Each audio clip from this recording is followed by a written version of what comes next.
Hi, folks. This is Rick Doc Walker, the DOC. This is John Kime, and you're listening to the Mess Hall with Rally Captain and Tailgate Ted. What's going on, Rally? How you doing, man? Ted, like the song says, left, right, left to New Jersey to take on those New York Giants. Let's get it.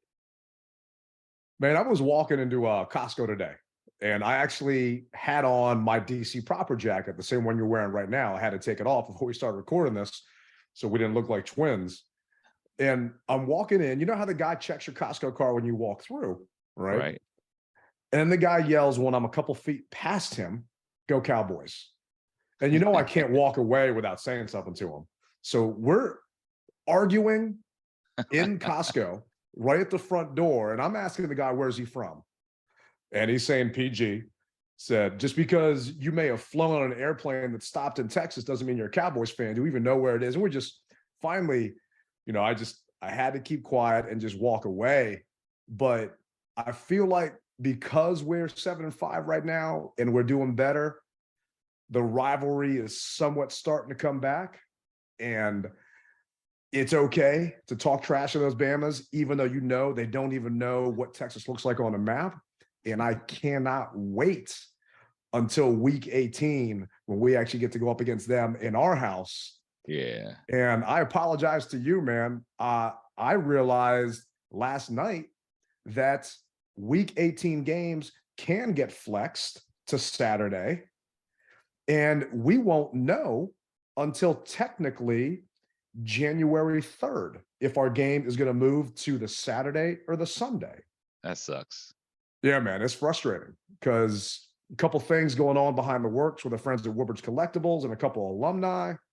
And if it was going to be that Saturday, would have had something sweet set up. But now that we're in limbo, which don't get me wrong, this is a great problem to have. It's a first world NFL problem. Yeah, heck yeah. But not knowing when our Giants game is in 2 weeks or 3 weeks, and not knowing when that Cowboys game is going to be, kind of puts a damper on everything when you're trying to plan and organize rallies like you did last week versus the Falcons, and me for what in the world I'm going to make for the Giants and the Cowboys coming up down the road. Well, hey, man, all we can do is just keep our fingers crossed and keep our ear to the ground, because whether we want it to or not, it's going to happen. And like you said, it's a good thing to have, good problem to have. And I, for one, am happy to have that problem. I'm getting people who are questioning me as far as, if by chance we make the playoffs, are you going to put a package together? And I said, heck yeah, just be prepared that it's probably going to cost because of the short notice. Yeah. And if we had to do it today, I think we'd be playing the Vikings. We would. So if everything ended today, we're on the 7th seed and we'd be going to Minnesota. Mm-hmm. And I don't like wearing anything over top my jersey. So I will wear 4 Under Armour layers looking like Stay Puft with my jersey on top, wearing a schmedium before I cover up my gear. But if we're playing in Minnesota, we're going to be in a dome. In a dome. That's right. But tailgating and getting through there is just going to be a frozen nightmare. So I've been trying to figure out what I'm going to do. And I know I'm putting the cart before the horse. I actually wanted to ask you, Is it too early to start talking about the P word? No, it's not too early to start talking about it. And the fact is, we're not saying that we're there. We're saying, hey, there's possibilities that we could be there. That's all we're saying. No one has said, hey, we're crowning us 2022, 2023 Super Bowl champions.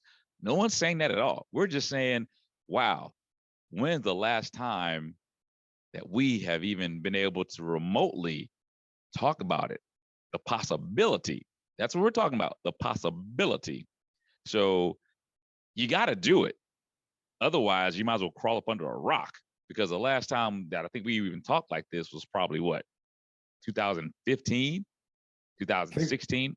2018 was the last time we were 2 games above 500 this late in the season. So I would say it's probably 2018 was the last time we kind of hinted at doing it. But the way things are going right now, we have a chance to overtake the Giants for the 6th seed.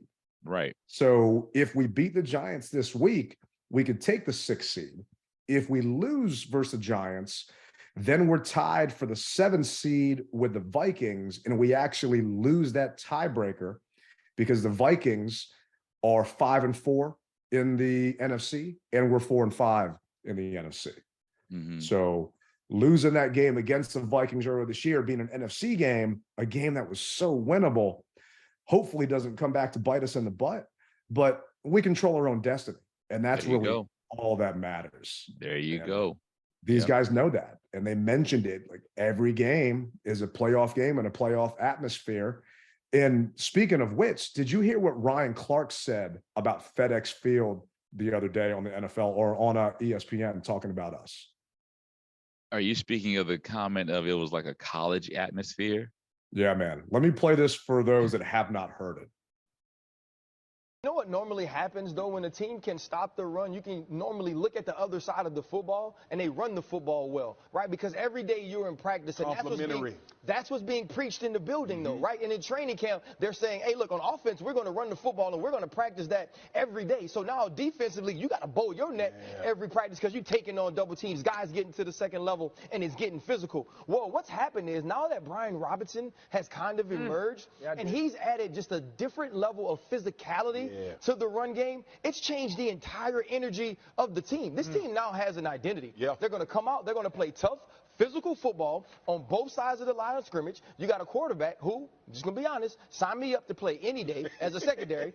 But when you look at him on this team, he gives the energy. And I was in the stadium this weekend for Sean Taylor's installation. Shout out to my brother, man. Miss you much. And the energy in that stadium is like college, right? It's almost a collegiate feel. There's a feel of like, that's our people. There's a connection. I think it's because of the quarterback, but I also think it's because now they know they have an identity as a team. I appreciate Ryan saying that. We are not there yet as a fan base and as a stadium. I'd love to know what section Ryan was sitting in or which one his suite was right next to. But it does feel like a college atmosphere when Taylor does something well or when Terry makes a catch because everyone's yelling Terry, Terry, Terry, or Heineke to the point of I'm standing on my chair, hoping not to slip, bust my ass, and break my spine because I'm standing trying to weigh people down to keep them quiet. Can't stand it, bro. That level of excitement is definitely there. It's just not there consistently yet. But having Ryan preach that to the masses on ESPN, nothing but good stuff for us, man. Because FedEx ain't a bad place. And you know that I love it. I know you do too. Yeah. You know, I don't know how many people this week hit me up and said, you know what? I'm going to become a season ticket holder in 2023. So winning cures all. We've said it many a times. I mean, ad nauseum. It cures all, and it's curing all. And I want us to continue Peter rolling these teams. That's going to be our term, Peter rolling. We're going to continue Peter rolling these teams, man, and show them what we're truly made of. You know, we went from NFC least to now. Look at us. Yeah, man. Ever since you did that video, I'm going to say it was probably you that did, but ever since you did that video, October 23rd, the Giants were 6-1 and the Commanders were 3-4. Fast forward 5 weeks, the Giants are 7-4 and we're 7-5. You know, it's crazy what a difference 5 weeks makes. Yeah. You know, we had lost to the Tennessee Titans.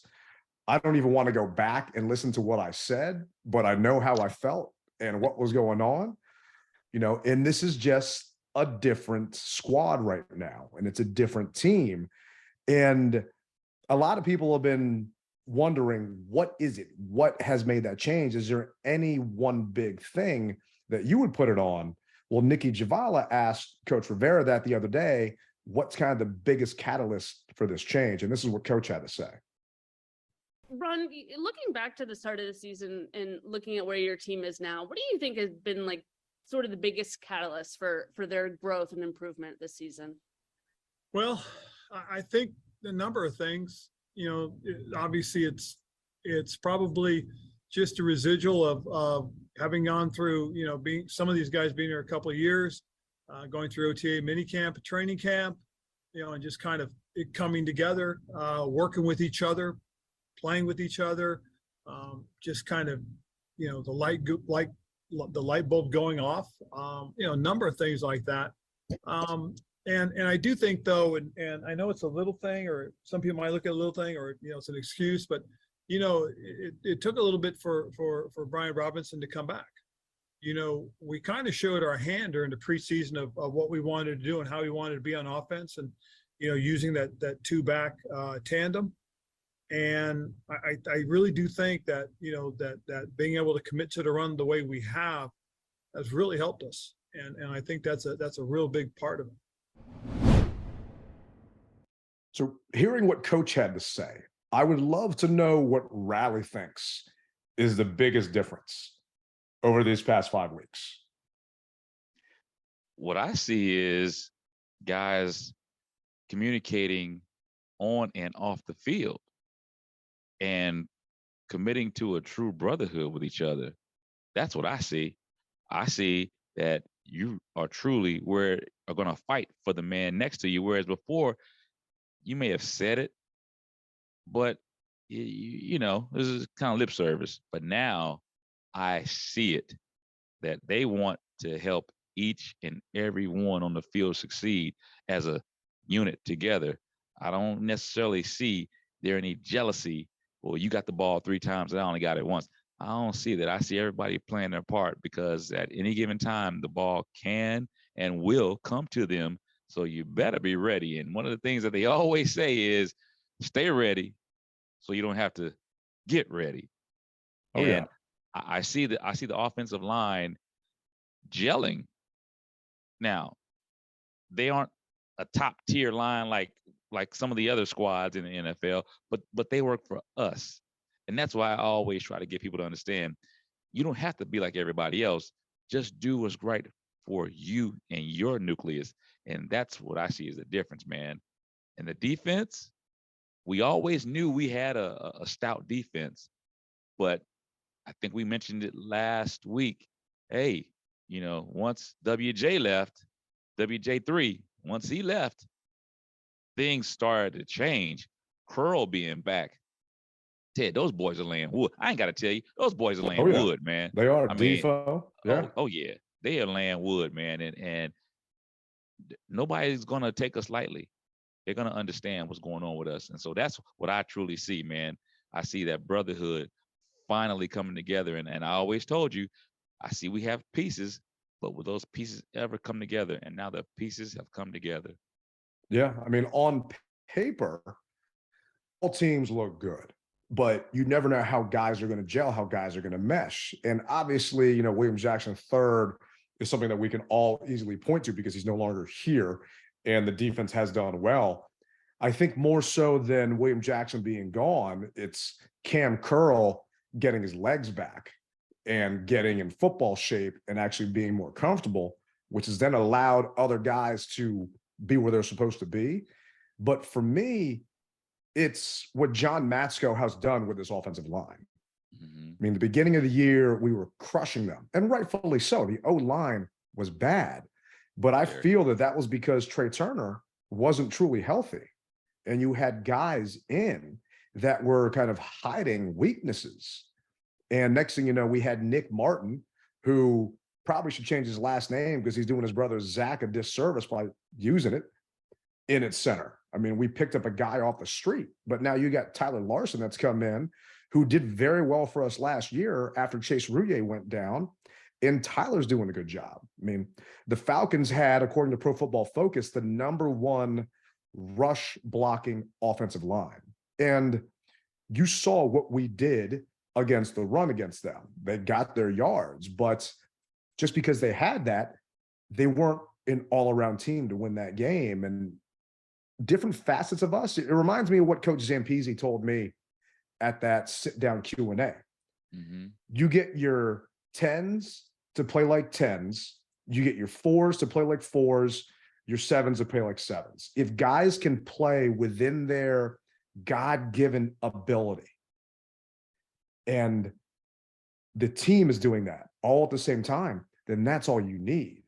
And Mhm. our stars are playing like stars. John and Duran taking on double and triple teams.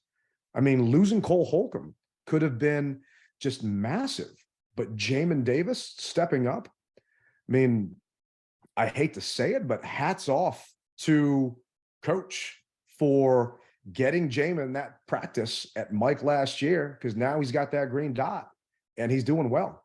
And I did not see this. I don't know anyone other than Jamin's parents and Rivera and Del Rio in their dreams seeing Jamin Davis play like this. Yeah. And a lot of people want to say it's 4 that's leading this. Sorry, it's not. There is more than one man on this team that has made them turn around these past 5 weeks. And yes, it's exciting to see 4 on that field and it gives you extra energy. But seeing what this defense has done, to me, they're the catalyst for this change. The ball hawk that Defoe has turned into, 2 turnovers in that Eagles game. I mean, we just went through Sean Taylor Day, and I am not trying to compare him to Sean by any means, but the last time we had a safety kind of roam the field from sideline to sideline was him. And Defoe has a long way to go, even trying that. But it's just nice to see that there is potential there from a young man that they drafted that didn't really play or do much year 1 because he got hurt. And it's just exciting because if they can do that, man, I mean, Cam Curl still got 1 more year on his deal next year. So to be able to lock Cam up after next year and you got Defoe back there, you've got a chance to have a young defense that is sound and is not costing you an arm and a leg. You know, I'm thinking Legion of Boom, Seattle Seahawks style back there. Well, one thing is for sure, they are definitely laying that boom on them, and I'm happy for it. Yeah. And no, there are no squatters here, bro. And one thing that is interesting, I'm not sure if you saw this, but Landon Collins was saying that he hopes that he gets to play against us. I hope he does too. And he said that he really hopes he gets to play against us. So I hope he does too, because he is a box safety, and I can't wait to see us go over top on his ass. Expose him, huh? Oh, yeah. Everyone did. They exposed him when he was here. There's a reason why Gettleman didn't sign to that big contract and no one wanted him after the fact. And we know his weaknesses. We all saw him firsthand. And you know what makes me so mad about Landon Collins? It's not the fact that he fleeced us for all that money. It's the fact that Dan Snyder gave him one of the few Sean Taylor game-worn jerseys out there that was autographed that exist when we signed Landon. That's what pisses me off the most about him coming here. And you remember when he wanted to wear 21? Yeah. He couldn't even put 21 on his jockstrap. I mean, he was garbage when he was here. And the thought that he actually wanted to put that number on that field, step out in burgundy and gold wearing that, man, pitchforks and torches if that would have happened. And I am just so happy he's gone and that he didn't tarnish 2-1's legacy by putting that jersey on. Yeah, it wouldn't have been good. No. Wouldn't have been good. No, but you know what will be good is our boys Woodbridge Collectibles for the holidays. I hung out with Rudy for the World Cup. So nice. I had him come out. I was doing that thing at Guy Fieri's the other day. So I got Guy Fieri's at about 9:30, started drinking some Bloody Marys about 9:30 in the morning. Rudy rolled on through. We had a good time watching the USA game. Did you get a chance to watch a game? I did not. Man, it's so being at Caesars right on top of it, I put a couple of bets down. Okay. One on USA to win, and I would given up a half a point, made more sense spread wise. And then I took another one, was a parlay, USA to win and Pulisic to score a goal. I got plus 350 on that. Let's just say if I wanted to go to New York with you, it would have paid for my ticket and trip. So I might have to hit you up and see what's going on. Are you going to watch the game on Saturday morning?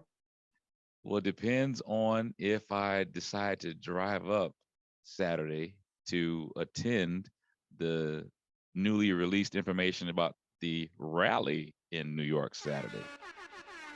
So we'll see. I was shocked when I saw this because I know you haven't planned on doing something. And Yeah. we have our Mess Hall listener line. If you guys ever want to reach into the show, text us. You can do that at 202-677-5860. And one of our listeners, Barrett, actually sent us the information that the Commanders are doing a rally on 12/3 from 5 to 7 p.m. at Dorian's. Dorian's is at East 84th and 2nd Avenue in New York. And have you been there before to Dorian's? Yeah. When the organization would have rallies years prior, I want to say 2019 was the last one. That's where the New York rallies are always held at Dorian's. It's a nice little spot. Yeah.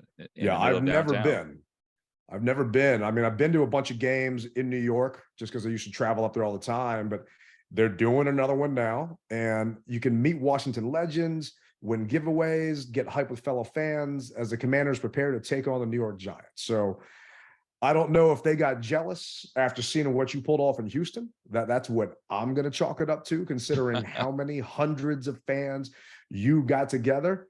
But this will be another nice break like Indy was for you because you don't got to worry about planning it. You just get to come up there and relax. If we decide to do that, definitely I'll be able to just to sit back, relax, and take pictures and kiss babies. I mean, that's what I like. And get some free drinks, hopefully. You never know, man. Someone might get you a beer or something. You never know. But if anyone is going up to New York, hit me up. I've got a tailgate for all y'all to go out to. I'll get you the guy's info too. He actually sent me a message. Cool. Giant super fan. And that rally is going to be Saturday night. So if you do go up Saturday, I probably won't be able to make it. But if you guys end up going on Sunday, I'll have to figure something out. But speaking of moving up the chains, we were 16th in the NFL power rankings. We all saw what happened last week. Where do you think we are now? Well, Ted, this week, curiosity got the best of me and I looked. Oh, right? Yeah. You killed me, man. Well, you know what? It was just right there in front of me. And I mean, I had to click the button to select it to see, because I mean, we've been getting all this good press, and don't hurt me, but I won't look next week, regardless of what happens. I won't look. All right, there you go. But you know, we've been getting so much good press, and the news has been on the upswing to where it said, I forgot what the headline said, and I was like, huh, and I clicked it and I saw it. So you go ahead and let it out, man. It is nice to finally read stuff that isn't about Dan Snyder and investigations. For those wondering, it's Wednesday, November 30th at 4:16. We were going to record earlier, but I was on with Fox 5 talking about stuff. And they sent me a kind of rundown of what we're going to talk about. And on the rundown, it said Dan Snyder investigation and tailgating and fan reaction and this and that during the rundown. And I had to reply back to them and say, which investigation are we talking about? Because there are a couple going on right now. So I got to, bone up on which one you guys want me to chat about. And it is so nice reading things about this playoff push and our odds to actually make it and the different scenarios and positive stuff for a change, man. And I'm not going to fault you for, peeking at a copy of the test ahead of time. It's all right. But for those of our listeners that don't know, we were 16th. We moved up to 13th on the NFL power rankings. And 3 spots. We were as low as I think 31st since we've been doing this, or 30th. And now we're up to 13th. And what NFL.com says is the qualifications for the comeback player of the year are nebulous to start with. So let's dispense with any overthinking and give the damn award to Brian Robinson Jr. The rookie running back was shot twice in the leg during an attempted robbery in August, made it back to the field in October, and at the end of November, looks like the physical difference maker the Commanders thought they were getting when they made him a third-round pick last April. On Sunday, Robinson registered his first 100-yard rushing performance and added a truck stick receiving touchdown in a dramatic win over the Eagles. Pairing this version of Robinson with a bruising Washington defense constitutes a roadmap to more wins for the surging Commanders. I'll take that. I'm nervous, man, because it was easier when we were the underdog. Yeah. But now we're favored against New York. And last I checked, it was 2.5. So meaning if it was a neutral site, we would be 5.5-point favorites over the Giants, which I feel is a little much because getting into the Giants and what's going on, they're not the same Giants over the past couple of weeks. They were pretty banged up, but they're getting a bunch of guys back this week. Yeah. So 5.5-point favorites. I'm not sure if Vegas is trying to get some money back after losing it when we were only against the Falcons last week. Man, I'm with you. I'm a little nervous, but at the same time, I've got to be realistically seated and say our guys can go up there and handle their business. I really do feel that because it's been a long time since we've been favored, man. It just has been. And so I'm just hoping that, as I made on my Facebook post, hey, don't start smelling yourself. Don't get ahead of yourself, because we all know that the Giants have had our number. When we needed it the most, we made the Giants look like all-stars. So the last thing I want to do is go up there too confident. And I don't think that they will. I think the coach is going to have them ready to play. And to me, it's not even the coaches. It's John Allen. We said it before. It's Terry. It's those guys that are going to hold their teammates accountable, because the victory speech after we beat Houston was, don't settle for this. If we would have played this way against the Eagles, we would have lost on Monday night. Mm-hmm. So it's those guys I feel are going to make sure we're ready. But heading into this game, we got some guys that are banged up that, more importantly, I think are going to be a big problem. And okay, Dax Milne not there. No offense to Dax Milne, but Alex Erickson catching punts, Dax Milne catching punts, other than the number on their jersey, there's no difference for me. But Benjamin St-Juste did not practice today with an ankle, so he was not out there during the media portion. Right. Trey Turner did not practice today with a knee and an ankle. He got knocked out versus the Falcons, and he was able to go back in and finish the game after a couple of drives later. But the good news is the team did activate Wes Schweitzer's 21-day clock. So if Turner isn't able to play, Schweitzer could come in. I just don't know what kind of game shape he's going to be in, considering he's been gone for some time. I think he was out with a concussion. So it'll be interesting to see what happens there. The other notables, Antonio Gibson was limited with a foot. I think that's just something that's going to nag him all season. We all know that he missed some time and Jonathan Williams came in during the Falcons game, but AG finished out the game. Tyler Larson has a shoulder. He was limited. Logan Thomas, a rib. Chase Young, his knee. But the good news is Chase did practice. And Coach Rivera also said on his podcast with JP Finley that because of Chase being ready, he does not care about him coming out and actually playing at the Meadowlands turf. And the Meadowlands turf is trash, or MetLife Stadium, whatever the hell it's called now. Yeah, MetLife Stadium. So I was concerned that we weren't going to see Chase until the Giants game after the bye. But Rivera said if Chase is ready to go, he's ready to go. They don't care what type of field they're going to be playing on. What do you think? Would you want to hold him out, or would you want to put him out there if he is 100% ready? If he's 100%, play him. Definitely play him. And the only way that he's going to obviously get better and truly in football shape is to take true football snaps. So if he is 100% legit, ready to go, then definitely put him on a pitch count and let him get his wind back, because we all know that trying to jog in place or run around the track is nothing compared to going up against a live body. Yeah, it's not like having a Peloton. I mean, you can have a Peloton and simulate bike riding, with some of those instructors. I think Mhm. I've yelled and cursed at them a couple of times, sitting on there, like, stop yelling at me. But, running around the track out there in Ashburn definitely ain't the same as football reps. But interestingly enough, Sam Cosme today was taking reps at right guard. So he has been coming in during the past couple of weeks on a rotation at tackle, but they're talking about putting him in at right guard. And I don't know if that's because maybe they want to move Norwell over because Turner's banged up or what, but that will be an interesting development to see. Because to me, if your guys can play both ways, then you put your best 5 guys out there.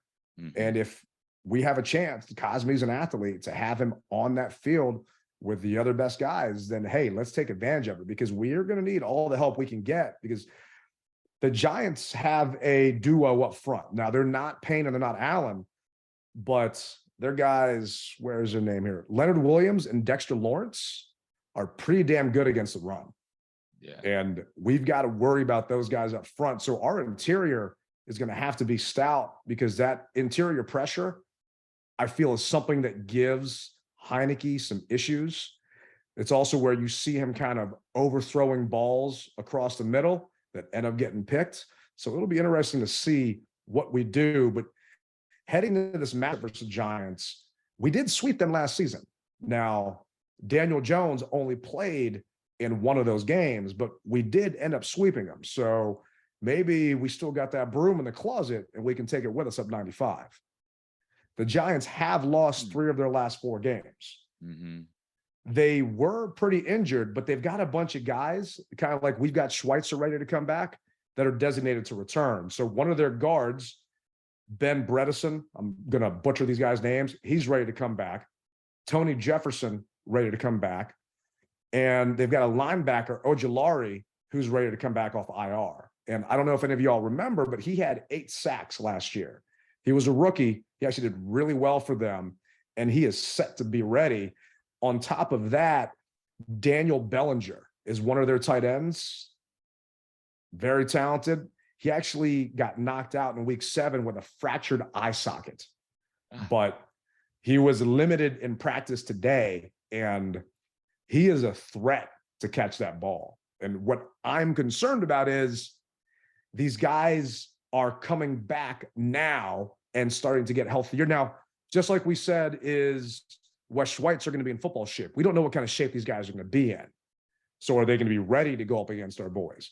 But they're more threats. And specifically Bellinger is going to be a threat, because my concern for this week is Daniel Jones and that RPO. Yep. The Falcons exposed us, man.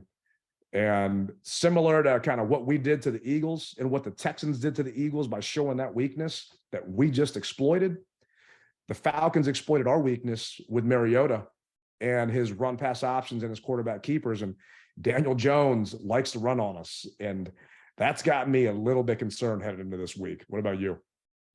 Yeah, I was thinking the exact same thing.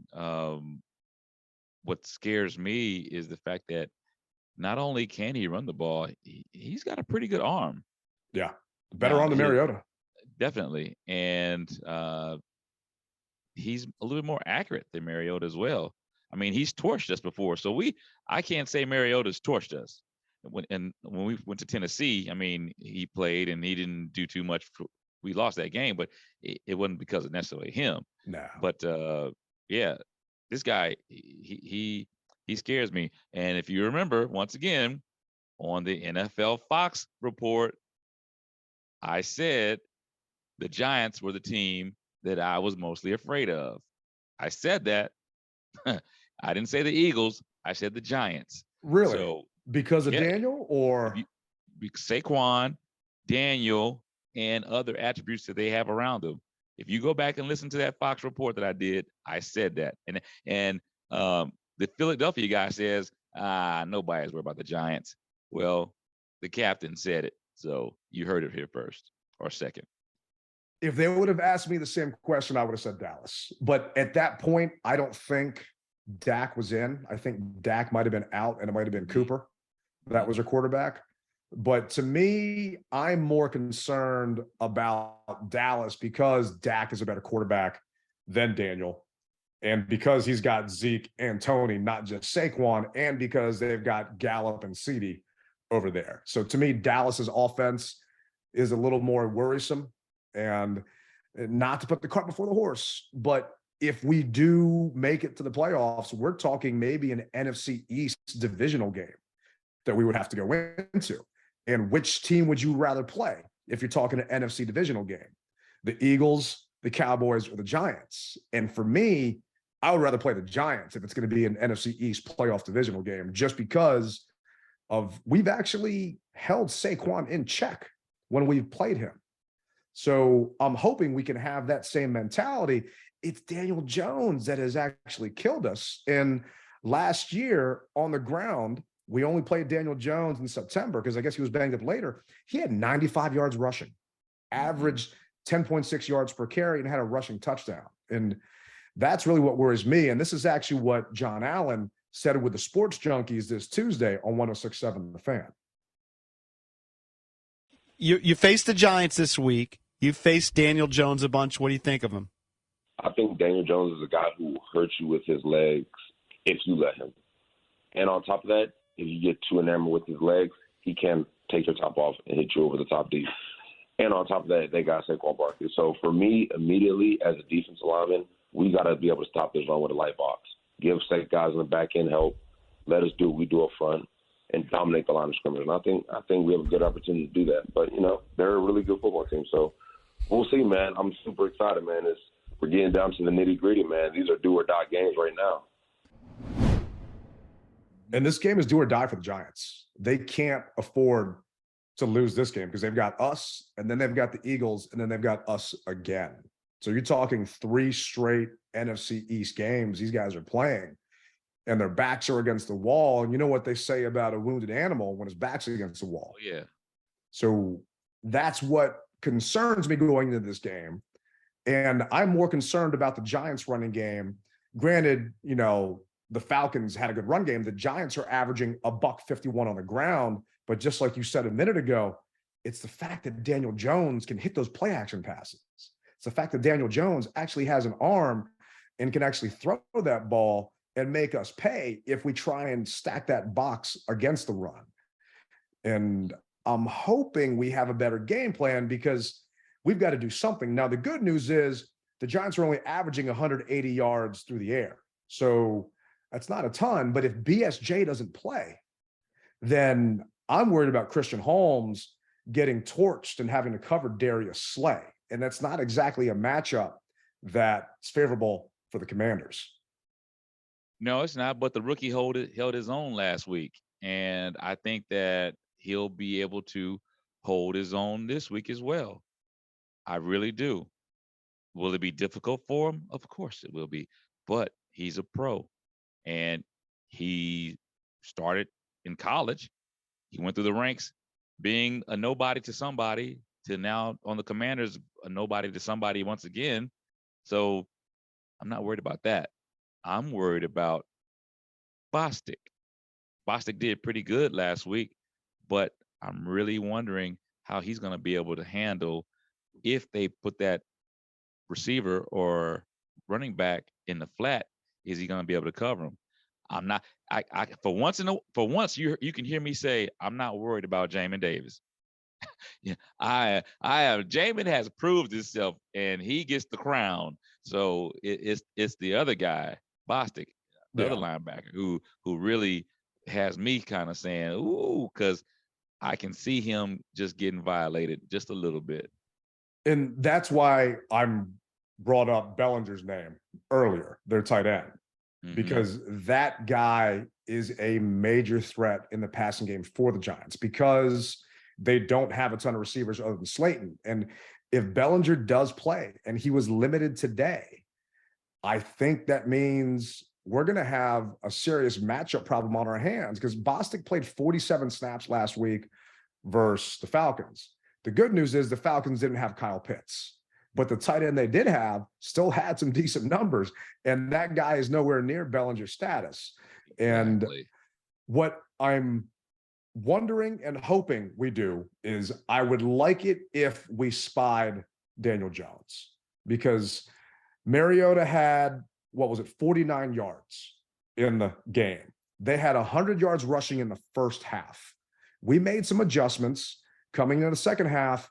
Mariota only gained 12 more yards. So they definitely stepped up, but we can't do what we did against the Falcons with the Giants because we've got a chance to, if we can put these guys away and slow them down early, then I'm not as concerned. And we've talked about this before. This is really the key to all the Commanders games. If you can turn your opponents one-dimensional.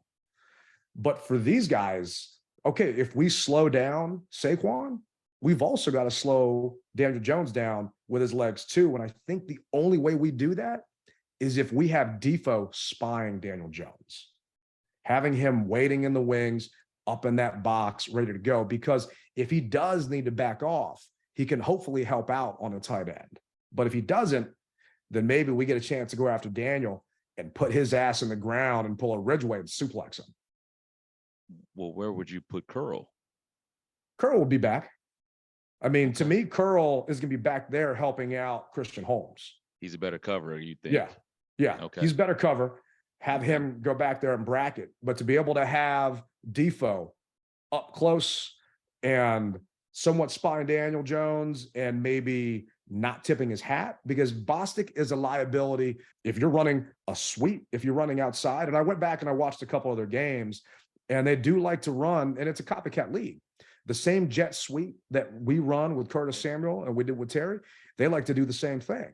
So some of my concern is we're going to get guys crashing down and stuck on the inside because they're so worried about this RPO. And next thing you know, we got a sweep coming around. So I don't know how many snaps Bostic gets this week, but if he gets 47% of snaps this week, like he did last week, I think that's a liability on our side because he does not have the speed. And I'm trying to look at actually Cole Holcomb went on IR last week. We didn't actually mention it, but he went to see a foot specialist last week. And why it took him that long to see a foot specialist, I don't know. But I'm almost positive they put him on IR last week. So he is not going to be around. Yeah. No. Yeah, he won't be. I'm thinking it's one of those things. It's like when you have a cold, you say, okay, after the third day, it should get better, but it never does get better. And you say, finally, all right, man, let me go to the doctor. And you find out you got freaking pneumonia. That's how I'm taking it. Hey, it feels a little bit better. It feels a little bit better, but then it doesn't get any better. And then finally, all right, look now, because it's not getting any better, I've got to see someone else. And so that's what I think has happened to him. Yeah. I just wish they would have did it earlier because it's not like he was practicing. He's just sitting there. He's not doing anything. So make him go see a specialist. Someone call him an Uber, maybe get him an Uber, and then have him go stop by someplace at Ortho, Virginia, whoever the hell their partner is for the center out there, and go get that foot looked at. Why are you waiting several weeks? Because, okay, you bring up a Milo Eifler. I'm sorry, but if Milo Eifler is what you think is going to help stop the Giants, you're sorely mistaken. Hey man, maybe his NFLPA benefits didn't kick in yet. His Cobra didn't kick in yet until after 3 weeks, and he had to check it out after that, man. I think it's just us being stubborn like usual, man. It's just J.D. McKissick has a problem with his neck, but yet you don't put him on IR for 3 weeks. Just different stuff like that. He's not going to be ready. He's not going to be available. They make it to the point of you can have these short-term designations. So take advantage of it, free up the spot and stop playing games. But we all know they like to do that. And speaking of games, the game plan against the Falcons, you would think would be similar to the game plan against the Giants. And this is what Rivera had to say about it. Ron, did playing Atlanta last week and playing Mariota give you kind of a good scout for this week? I think so. I mean, when you watch some of the stuff that they do with Daniel Jones and knowing some of the things that he's done in his past against us, I think it really does help us. I will say one of the things that I was real appreciative last week is really the adjustments we made going into the second half. I thought Jack and the staff did a nice job adjusting to the way they were playing with Marcus, especially in that last drive when we eventually did get the turnover. There were a couple times when they tried to run quarterback keeps and we were all over it. And I think that's important, because it will carry over to this week. So we all know how we had to stop the Falcons and we didn't do it. And I'm hoping that when those guys are going through installs tomorrow, that JDR beats the hell out of them, because, we're beating a dead horse now, but we got to make sure that Daniel does not use his legs. But the good news is the Giants are bad against the run. They're 26th against the run. So they give up 138.9 yards per game. And if Brian Robinson and if AG and Jonathan Williams can get that ball moving and we don't let Heineke drop back for 28 plus attempts, I think we can leave MetLife Stadium with a dub. I mean, what are your thoughts? What are your keys for us to having to head back down 95 with a smile, as Robin would like to say? Don't let Heineke throw over the middle in the pocket. That I'm serious. That's one that I see. And that long out that almost got picked off, don't have him throw that either. Because he can get picked off. He's susceptible to getting picked off. So play to his strengths. If it means having him even run the ball, even though I know they don't want to do that, but maybe it's our time to give them a little read option, because they won't expect it. Maybe once or twice, and just limit the mistakes. That's it, man. This isn't anything that is hard to do. We know it needs to be done.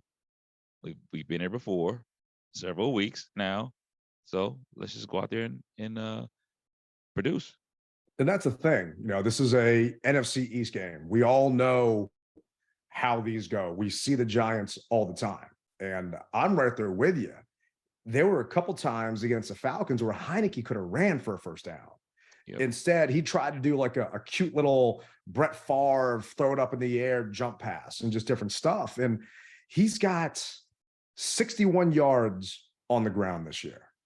He had 313 last year. Oh, okay, he played 16 games last year. He's played 6 this year. So different story. But I'm sorry, the man neutered himself. He took away his best asset, and he's still using it in the pocket, buying himself time. But he is no longer a threat to run, and he took that away.